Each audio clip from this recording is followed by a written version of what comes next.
Good morning, students. I welcome you all to my YouTube channel NS Enlights. It's 21st November morning class और आज हम paper 3 करने वाले हैं.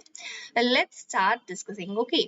So आज का जो क्वेश्चन है, काफी दिनों से मैंने एनवायरमेंट पार्ट नहीं किया था. राइट, एनवायरमेंट पेपर 3 मैं आज एनवायरमेंट से लेके आई, बट उससे पहले आप मेरे चैनल को सब्सक्राइब कर लीजिए, अदर मेरे मीडिया हैंडल्स को ज्वाइन कर लीजिए, मेरे टेलीग्राम को भी ज्वाइन कर लीजिए. राइट, आपको डेली पीडीएफ मिलने में इजी रहेगा. Right, so let's start with the question. आज का क्वेश्चन है वही कल वाला फॉर्मेट ही है, एकदम लॉन्गेस्ट जो भी मुझे इंफॉर्मेशन मिला मैं सब लेके आई हूँ. आपको आंसर बनाना है, अपनी तरफ से फ्रेम करना है. मैंने इस टॉपिक से रिलेटेड सब इंफॉर्मेशन आपको यहाँ पे दिया है. Right, so illegal wild life trading market is flourishing and growing into a global menace. Examine आपको 250 वर्ड्स में, 150 वर्ड्स में आपको ये क्वेश्चन करना है. राइट, और illegal wild life trading out of the world पूरा बहुत बड़ा एक प्रॉब्लम है. पोचिंग और ये ट्रेडिंग है जो, और ग्लोबल मिनेस मतलब बहुत बड़ी एक समस्या है पूरी दुनिया के लिए. सो इसको आप कैसे हैंडल करेंगे, इसके लिए आज हमें क्या स्टेप्स लेने चाहिए, वही सब हमें बताना है क्वेश्चन में. राइट, आज चलिए डिस्कस करते हैं. फिर पहले वही इंट्रोडक्शन बता देंगे, क्या होता है wild life trade, illegal wild life trade actually, और ये न्यूज में क्यों है, ये wild life trade in India, और इसमें इसका क्या स्टेटस है इंडिया का, ये बढ़ क्यों रहा है. ये वाइल्ड लाइफ ट्रेड आपको पता है, अगर आप न्यूज फॉलो करते हैं तो कोविड की वजह से वाइल्ड लाइफ ट्रेड बहुत बढ़ा है.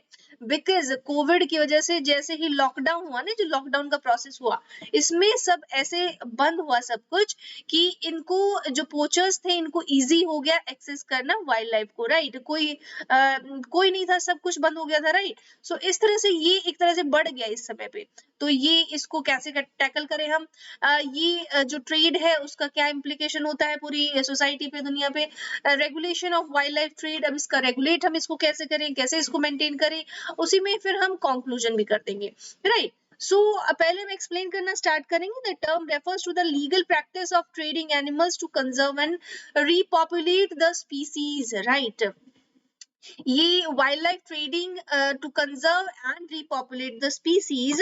Zoos and national parks often engage in a legal wildlife trade. Of course, देखो जो लीगल है ना वाइल्ड लाइफ ट्रेड, जो लीगली हम करते हैं, कोई भी कंट्री करती है, कोई भी स्टेट करता है, तो उसका मीनिंग होता है कि आप लीगली अपने जो वाइल्ड लाइफ में जो एक्स्ट्रा है आपके पास, जो इनका पॉपुलेशन, उनको आप ट्रेड कर सकते हैं, एक जगह से दूसरी जगह भेज सकते हैं, जरूरत की जगह पे जहां गवर्नमेंट उनको चाहिए वहां शिफ्ट कर सकती है. तो ये हो सकता है legally. Right, so the term has a wide scope and it involves various plant and animals. However, illegal wildlife trade is an illegal practice of trading animals and plants in order to make personal profit out of it. In most cases of illegal wildlife trade, animals are harmed and killed for their body parts.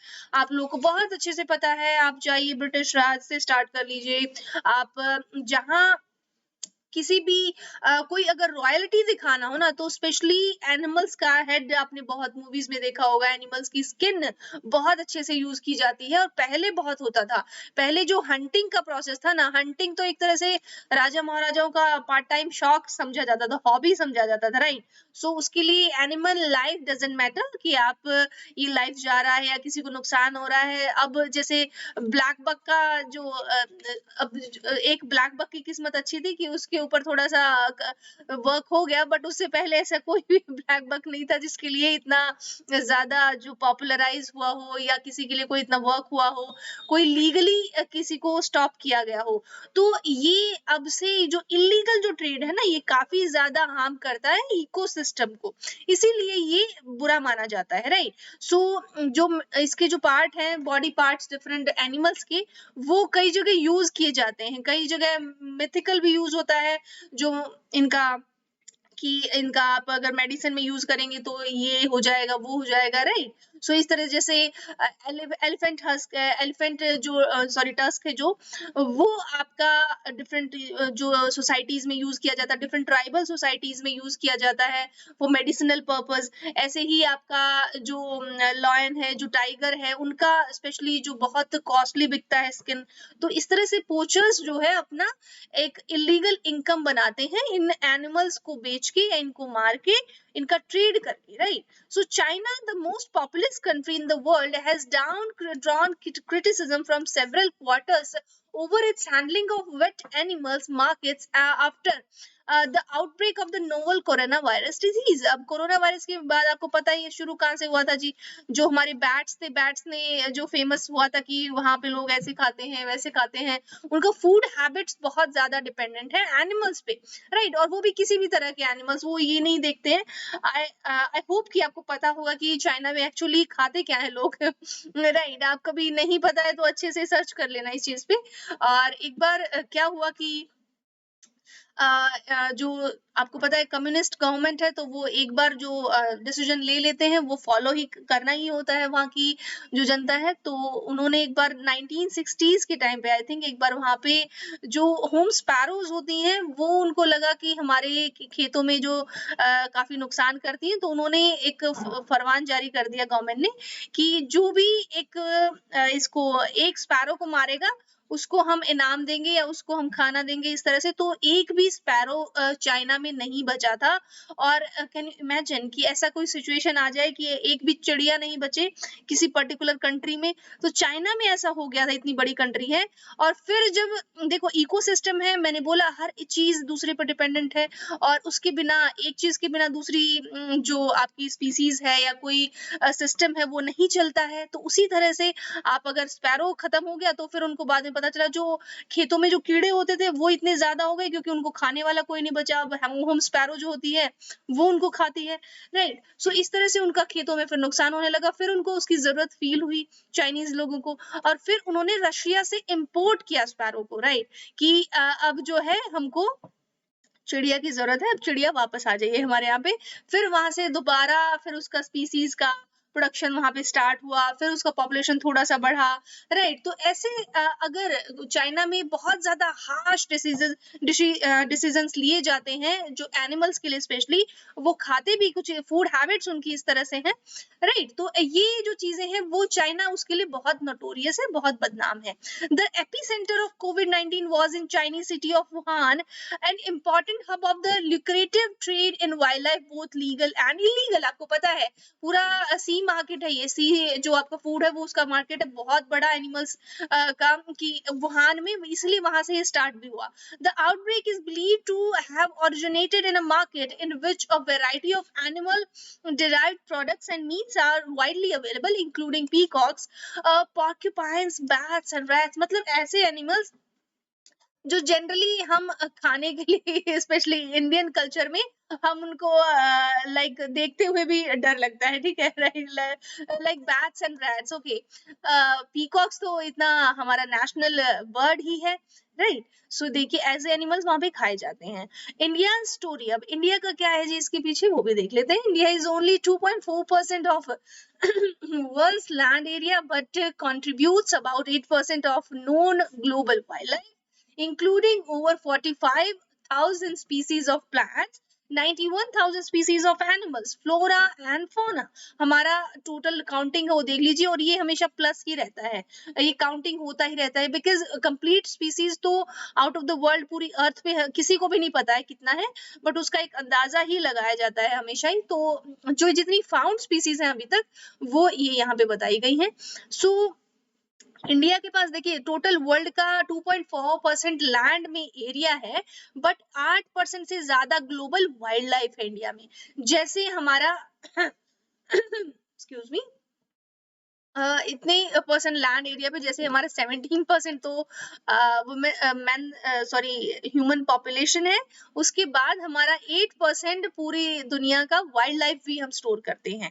So the illegal trade in wild life is driving species all over the globe to the brink of extinction. In India, the trade is expanding rapidly, driven by demand for rare species headed for the pet market as well as for species believed to have medicinal properties. बिल्कुल, तो illegal trade होता ही क्यों है? मैंने बताया 2 ही reason है, या तो आपका मेडिसिनल ट्रेड होगा या उनको बेच के वो सजावट के लिए चीजें यूज होती हैं, राइट? तो इसी तरह से ये जो ट्रेड है ये बहुत ज्यादा एक्सपेंड किया इंडिया में. The main consumer markets are China and South East Asia, but wild life alive or as body parts is also smuggled to Gulf, Europe and Northern America. Beyond India, the main transit countries are Nepal, Bangladesh, Bhutan, Sri Lanka and Myanmar. मैंने बताया जो south eastern जो countries है वहां पे देखो wild life भी ज्यादा, और जहां पे वाइल्ड लाइफ ज्यादा होगा वहां पे ये इलीगल ट्रेड भी ज्यादा होगा.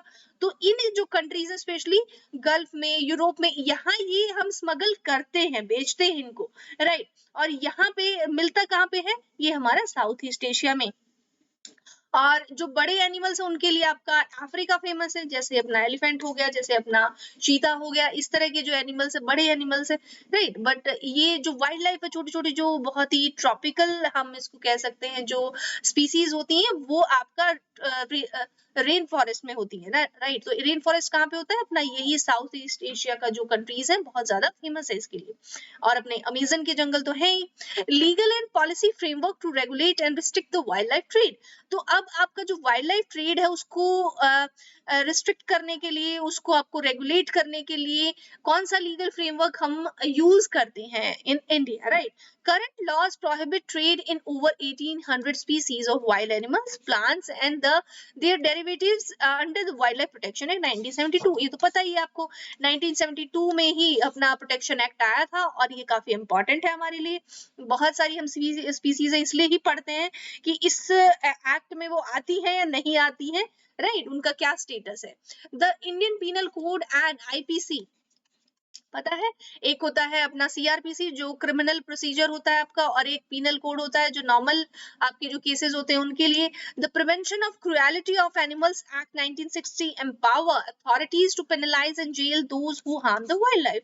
मतलब इनको जेल भी होती है, इनको आपका चार्जेस भी लगते हैं इन पे, राइट? और ये एक्ट था 1960 इसके अकॉर्डिंग, ठीक है? अब illegal wild life trade role in deadly diseases. अब ये जो डिजीज है, हम कोविड की वजह से अब डिजीज भी ज्यादा मतलब ये मुद्दा है, बहुत ज्यादा फैल गया है कि आप जो इलीगल ट्रेड करते हैं उससे डिजीज भी फैलती हैं.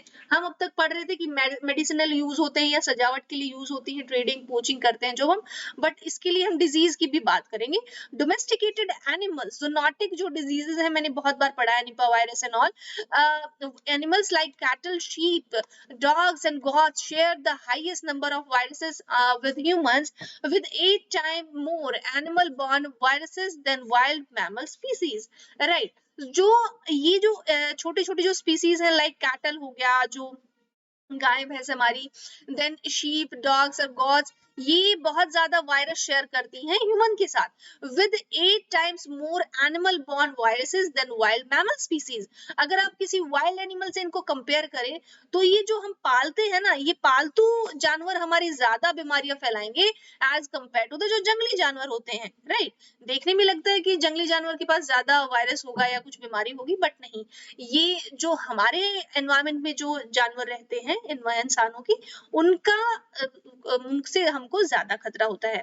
COVID-19, the disease caused by the coronavirus, likely jumped from bats to endangered pangolins. अब जी पैंगोलिन मैंने बताया है world's largest selling illegal selling जिसका जो एनिमल है, मैमल है स्पेशली, ये मैमल होता है पैंगोलिन. बहुत अच्छे अच्छे इसके जो उसकी बॉडी होती है उस पे आपका कैराटिन का बॉडी होता है, उसका ऐसे ऐसे शेप्स बनी होती हैं उस पे, आप देखिए कभी, पैंगोलिन बहुत सुंदर होता है देखने में.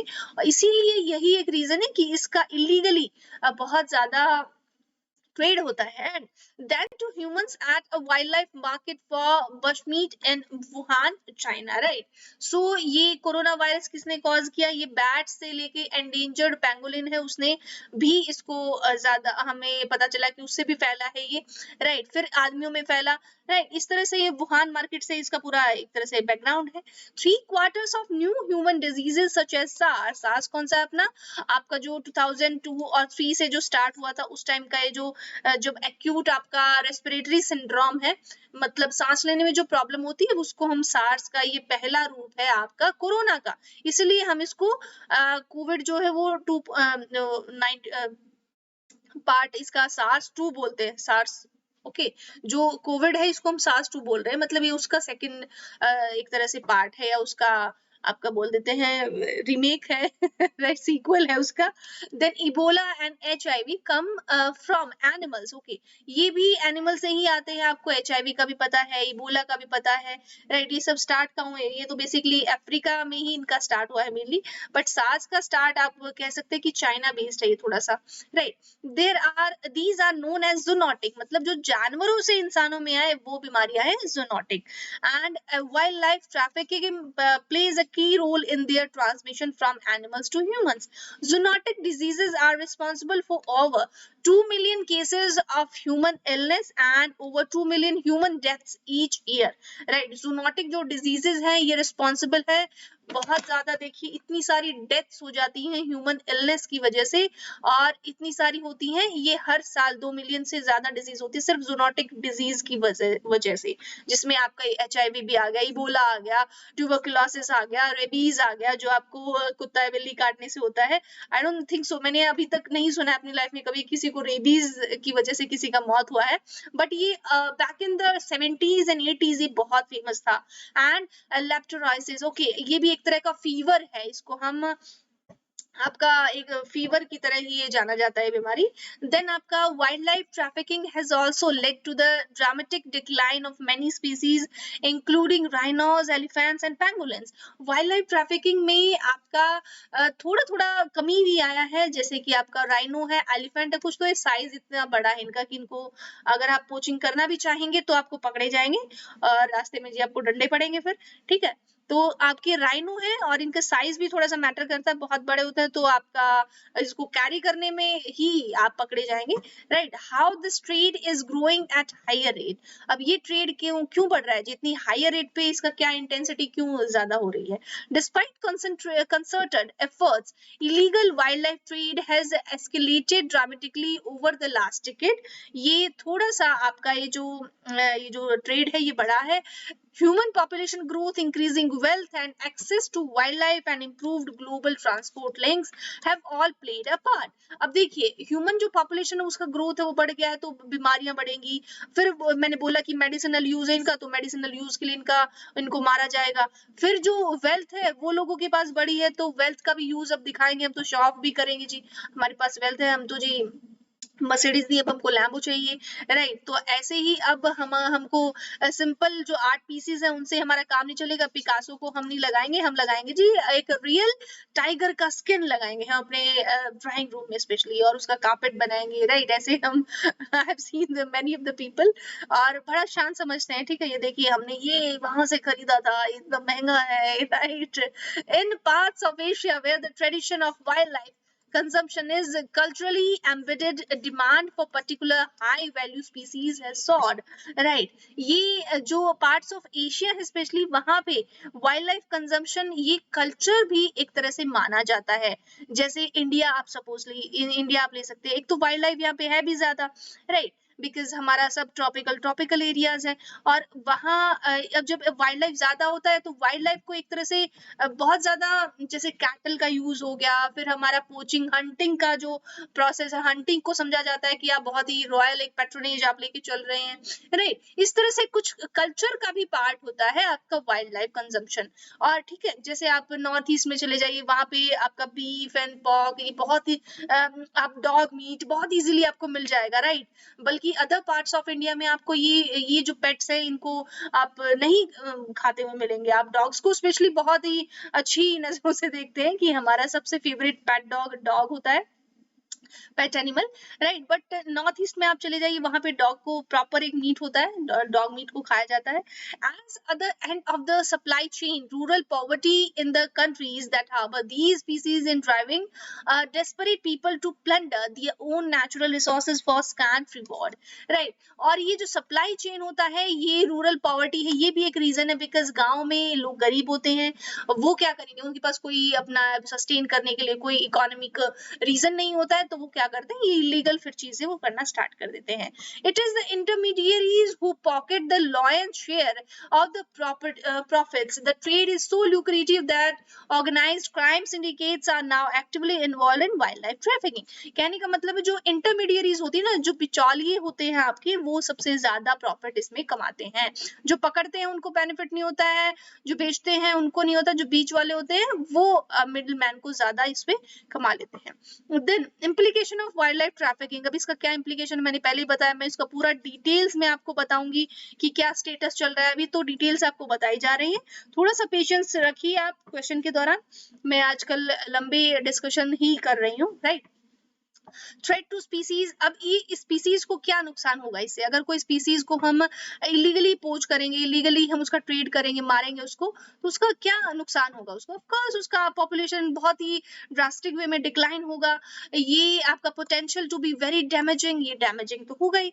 Populations of species on earth decline by an average of 40% between 1970 and 2000. ये आपका देखो एवरेज 40%, सिर्फ 30 सालों में आपका 40% से ज्यादा वाइल्ड लाइफ ये कम हो गया सिर्फ इलीगल ट्रेडिंग की वजह से. And the second biggest direct threat to species survival after habitat destruction is wild life trade, right. और वाइल्ड लाइफ ट्रेड जो है ये आपका सेकंड रीजन है आपका वाइल्ड लाइफ जो डिस्ट्रक्शन है हैबिटेट का. मतलब पहला रीजन है आपका कि उनका पॉपुलेशन ही कम हो रहा है, दूसरा रीजन है आपका वाइल्ड लाइफ ट्रेड हो रहा है. ठीक है. सो मैं आपको बताती हूँ, जैसे एक बार मैंने आपको एग्जांपल के तौर पे बताया था कि जैसे अगर आप सपोज कोई कार्निवरस है और उसका प्रे है, राइट, उसका प्रे है, वो जाएगा उस एरिया से, अगर छोटा एरिया कार्निवरस को मिलेगा रहने के लिए तो उसका प्रे चला जाएगा बाहर. और प्रे अगर बाहर हो गया या सपोज अंदर से ही उसको उठा लिया प्रे को, तो देखो एक तो मरा ही, जो उसका शिकार है हिरन है वो तो मर ही गया, बट जो उस पर डिपेंडेंट है उसको खाने के लिए वो भी कुछ समय के बाद वो भी मर ही जाएगा, बिकॉज उसको खाने के लिए नहीं मिलेगा. तो इस तरह से हम ना सिर्फ एक एनिमल नहीं मारते वाइल्ड लाइफ ट्रेड में, हम एक पूरा इकोसिस्टम ही खराब कर देते हैं, राइट. ये पूरा हैबिटेट डिस्ट्रक्शन हो जाता है. सिर्फ एक एनिमल को हार्म नहीं होगा कि चलो हमने 20 हमने पीकॉक्स पकड़ने थे, हम पीकॉक्स को पकड़ के और वो खत्म हो गया कहानी. नहीं, ऐसे नहीं होता है. पीकॉक्स पे जो डिपेंडेंट है, जो एनिमल से जो कार्निवरस है, पीकॉक्स का जो अपना इकोसिस्टम है वो तो हैम्पर हो जाएगा, और उससे पूरा धीरे धीरे ह्यूमंस तक वो चीजें आती है और सब पे इम्पैक्ट पड़ता है उस चीज का. Over exploitation. It can cause over exploitation to the point where the survival of a species hangs in the balance. Historically, such overexploitation has caused extinction or severely threatened species, and as humans' population have expanded, demand for wildlife has only increased. This overexploitation is a big concern as it is harms human livelihood, harms the balance of nature. Of course, human livelihood भी मैंने बोला कि humans तक भी उसका impact आता है, और नेचर का बैलेंस है वो तो बिगड़ता ही है. इनवेजिव स्पीसीज, राइट, जो इनवेजिव जो हम बाहर से जो स्पीसीज है हमारी ये आती हैं, जैसे कि सपोज अब हमने हमारा हो गया चीता. चीता आपको पता है, जैसे ही हम देश हमारा इंडिपेंडेंट हुआ 1947 के टाइम से ही हमारे पास एक्सटिंक्ट हो गया चीता, हमारे पास खत्म हो गया. कहने को हम बोलते हैं अरे चीते हो तुम, चीते हो राइट, बट चीता हमारा एक्सटेंट हो चुका है. This is the truth. हमारे पास है ओरिजिनल जो हमारा एनिमल, उसको हम बाघ बोलते हैं, राइट. वो बाघ होता है, टाइगर होता है, चीता अलग होता है, राइट. अपना जो लेपर्ड है वो अलग होता है, फैमिली से एक से बिलोंग करते हैं, बट इनमें हल्का हल्का डिफरेंस होता है. इनके जो स्किन पे जो डॉट्स होते हैं उससे हम पहचानते हैं कि ये आपका लेपर्ड है, ये आपका चीता है, ये आपका टाइगर है. एंड लॉयन तो आपको जो पता है, बब्बर शेर, वो अलग ही होता है, गिर में जो मिलता है गुजरात में, राइट. तो इनवेजिव स्पीसीज जो होगी ना, जैसे अब चीता अब हमने नाइजीरिया से इंपोर्ट किया है लास्ट ईयर, तो नाइजीरिया से इंपोर्ट किया तो चीते को लगेगा मैं कहाँ आ गया, मैं एकदम नया हूँ. तो नए से वैसे भी कुछ जानवर हो डर के मर जाएंगे बेचारे, कुछ जो बचे हैं उनको चीता मार देगा, राइट. तो just in a fun way, okay. तो ऐसे ही आपका जो इनवेजिव जो बाहर की स्पीसीज है ना, जिनको आदत नहीं, जो अपने घर की नहीं है, वो आपके अपना जो बैलेंस है वो बिगाड़ देती हैं. As a direct overexploitation by humans of some species, many invasive species have been purposely introduced by wildlife traders. Example include the American mink, the red-eared terrapin, and countless plant species. तो ये जो कुछ नई नई species हैं आपको जो हमारी एक तरह से लिजर्ड है, जो वो कुछ मैक्सिकन लिजर्ड है आपकी, वो स्पेशली वहां मिलती है और इंडिया में नहीं होती, तो उनको हम पालते हैं।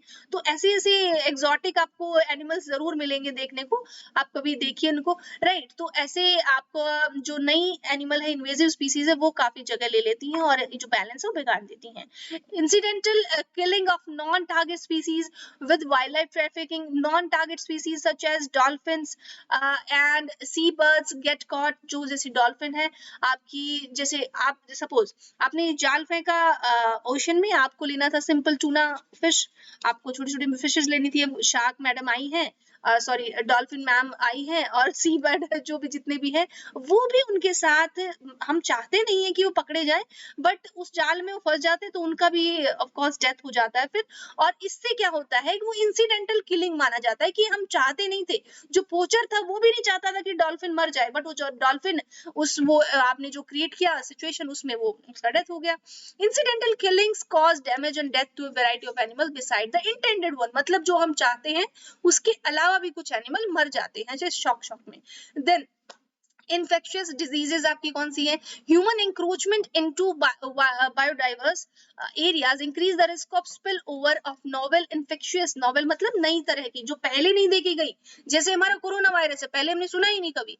Diseases bye enabling new contacts between human and wild life, right. तो इस तरह की जो नोवेल इन्फेक्शियस डिजीज है, कुछ नई नई बीमारियां जो आती हैं, वो किससे आती है? जो ह्यूमन और वाइल्ड लाइफ का कांटेक्ट होता है, बिकॉज आज से पहले हिस्ट्री में कभी ऐसा कांटेक्ट नहीं हुआ था, तो हमें वो डिजीज भी नहीं पता थी, राइट। अब देखते हैं इसका रेगुलेशन हम वाइल्ड लाइफ ट्रेड का कैसे करते हैं। अब जो मेन पार्ट है वो है कि हम जो पढ़ते हैं अपने यूपीएससी के लिए, कितनी कितनी सारी जो हमारी एजेंसीज है वो हमको पता है नहीं, वो देखते हैं। साइट्स आपको पता है, साइट्स किस लिए होती है? आपका जो कंजर्वेशन है, convention on international trade off endangered species of wild fauna and flora, ठीक है। सो ये इसका फुल फॉर्म होता है।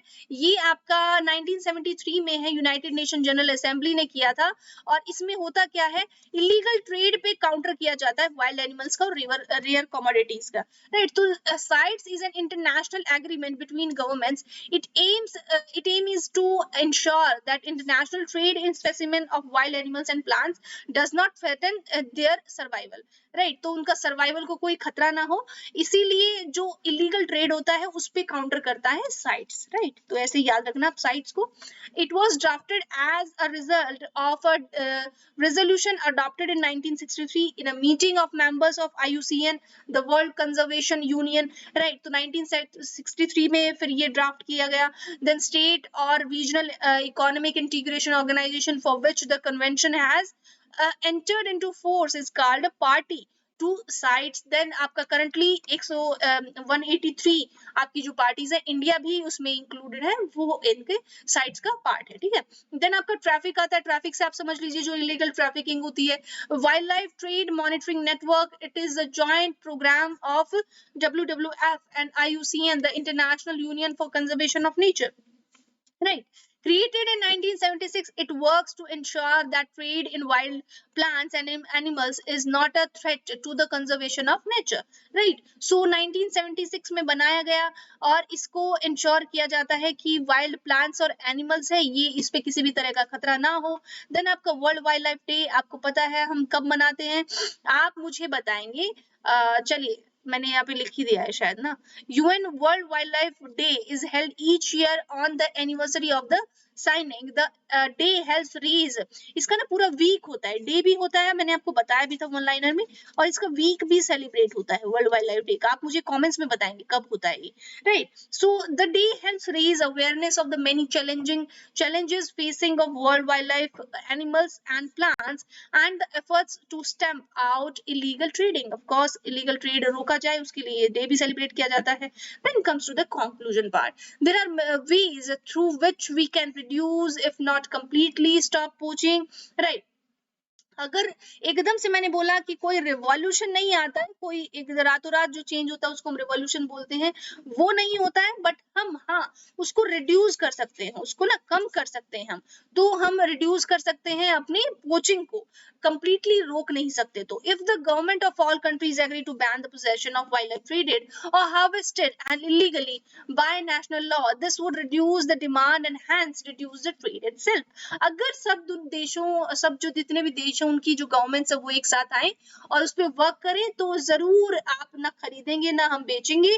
तो अगर ऐसे रूल, हार्ड रूल बने, तो जरूर इस पे इम्पैक्ट पड़ेगा और ये ट्रेड भी बहुत कम होगा और बहुत सारे जो मासूम जो जानवर हैं उनकी जानें बच जाएंगी, राइट। और हमारी ऊपर से इकोसिस्टम के लिए तो अच्छा है ही फिर ये। So this is all about today and how was my explanation. Please जरूर आप मुझे बताइए कमेंट्स में। आप मुझे कमेंट्स करते रहिए रेगुलर, मैं आपको फॉलो करती हूँ, राइट। और जब भी मुझे टाइम मिलता है, पर मैं मॉर्निंग में पूरा कोशिश करती हूँ कि आपको एक्सप्लेनेशन मैं अच्छे से दूं। काफी एक पूरा एक टॉपिक ही मैं आपके लिए लेके आऊं, तो इसलिए मैं थोड़ा सा क्वेश्चन बड़े रख रही हूँ आपको। 150 वर्ड्स के क्वेश्चन मैंने थोड़ा अवॉइड किए हैं कुछ टाइम के लिए, राइट, बिकॉज अभी काफी दिन हो रहा है, तो मैं मेंस के लिए आपके काफी एफर्ट ये लगा रही हूँ इसमें, ठीक है। So this is all about today, thank you so much, have a nice day, please comment me down below, right.